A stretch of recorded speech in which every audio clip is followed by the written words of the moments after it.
अस्सलाम वालेकुम जी। ਅਸੀਂ ਤਕਰੀਬਨ ਪਹਿਲੇ ਵੀ ਇਸ ਅਦਾਰੇ ਨੇ ਸਾਡੀ ਕੀਤੀ ਹੈਲਪ। ਮੇਰੇ ਭਾਈ ਨੇ ਕੈਂਸਰ ਦੇ ਮਰੀਜ਼ ਨੇ ਤੇ ਹੁਣ ਅਸੀਂ ਬਲੱਡ ਲਗਵਾਉਣ ਤੋਂ ਬੈਠੇ ਹੋਏ ਹਾਂ। ਕਿੰਨੇ ਦਿਨ ਹੋ ਗਏ ਨੇ, ਸਾਡੇ ਕੋਲ ਕੋਈ ਅਰੇਂਜ ਨਹੀਂ ਹੈਗਾ। ਕਮ ਸੇ ਕਮ ਇੱਕ ਬੋਤਲ ਦੇ ਅਰੇਂਜ ਦੇ ਵਿੱਚ 7000 ਰੁਪਇਆ ਖਰਚਾ ਆਉਂਦਾ ਹੈ ਤੇ ਸਾਡੇ ਕੋਲ 7 ਰੁਪਏ ਵੀ ਨਹੀਂ ਹੈ। ਤੇ ਤੁਹਾਡੇ ਤਾਵਨ ਦੇ ਨਾਲ ਅਸੀਂ ਪਹਿਲੇ ਵੀ ਇਹਦਾ ਇਲਾਜ ਕਰਵਾ ਰਹੇ ਹਾਂ। PKLI ਹਸਪੀਟਲ ਦੇ ਵਿੱਚ ਇਹਦਾ ਇਲਾਜ ਚੱਲ ਰਿਹਾ, ਇਲਾਜ ਮੁਫਤ ਹੋ ਰਿਹਾ। ਉੱਪਰ ਵਾਲੇ ਖਰਚੇ ਦੇ ਵਾਸਤੇ ਮੇਰੇ ਕੋਲ ਕੋਈ ਪੈਸਾ ਨਹੀਂ ਹੈ। ਹੁਣ ਵੀ ਮੈਨੂੰ ਲਾਹੌਰ ਲੈ ਕੇ ਗਏ ਸੀ ਪਹਿਲੇ, ਜਦੋਂ ਅਸੀਂ ਤੁਹਾਡੇ ਨਾਲ ਰਾਬਤਾ ਕੀਤਾ ਕਿ ਤੁਸੀਂ ਸਾਡਾ ਨਾਲ ਤਾਵਨ ਬਹੁਤ ਜ਼ਿਆਦਾ ਕੀਤਾ ਸੀ। ਬੜੀ ਮਿਹਰਬਾਨੀ ਨਾਲ ਤੁਹਾਡੇ ਬੱਚਿਆਂ ਨੂੰ ਜ਼ਿੰਦਗੀ ਤੰਦਰੁਸਤੀ ਦੇ।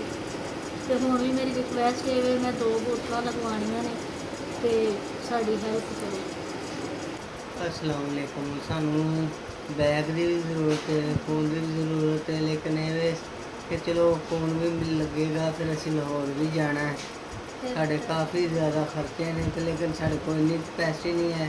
मेरी अज तक तो 3-4 दिन तो ज़्यादा तबीयत बिगड़ गई, ख़राब हो गई है। तो लोकल ਲਈ ਵੀ ਗੁੰਜਾਇਸ਼ ਨਹੀਂ ਹੈ ਤੇ ਨਾ ਹੀ ਅਸੀਂ ਸਪੈਸ਼ਲ ਆ ਸਕਦੇ। ਸਪੈਸ਼ਲ ਦਾ 10,000 ਰੁਪਇਆ ਗੱਡੀ ਦਾ ਕਿਰਾਇਆ ਤੇ ਭਾਈ ਲੋਕਲ ਨਹੀਂ ਸਫ਼ਰ ਕਰ ਸਕਦੇ। अस्सलाम वालेकुम जी।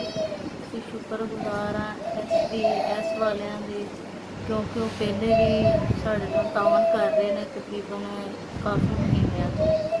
ਤੇ ਹੁਣ ਵੀ ਉਹਨਾਂ ਨੇ ਸਾਨੂੰ 8,000 ਰੁਪਇਆ ਭੇਜਿਆ। ਮੈਂ ਉਹਨਾਂ ਦੀ ਸ਼ੁਕਰਗੁਜ਼ਾਰ ਹਾਂ। ਮਾਲਕ ਉਹਨਾਂ ਦੇ ਅਦਾਰੇ ਨੂੰ ਮਜ਼ੀਦ ਤਰੱਕੀ ਦੇ, ਉਹਨਾਂ ਨੂੰ ਗਰੀਬਾਂ ਯਤੀਮਾਂ ਦੀ ਮਦਦ ਕਰਨ ਦੀ ਹਿੰਮਤ ਹੈ। ਕਿਉਂਕਿ ਮੈਂ ਵੀ ਯਤੀਮ ਹਾਂ, ਮੇਰੇ ਵਾਲਿਦ ਸਾਹਿਬ ਨਹੀਂ ਹੈ, ਇੱਕ ਹੀ ਭਾਈ ਉਹ ਕੈਂਸਰ ਦਾ ਮਰੀਜ਼ ਹੈ।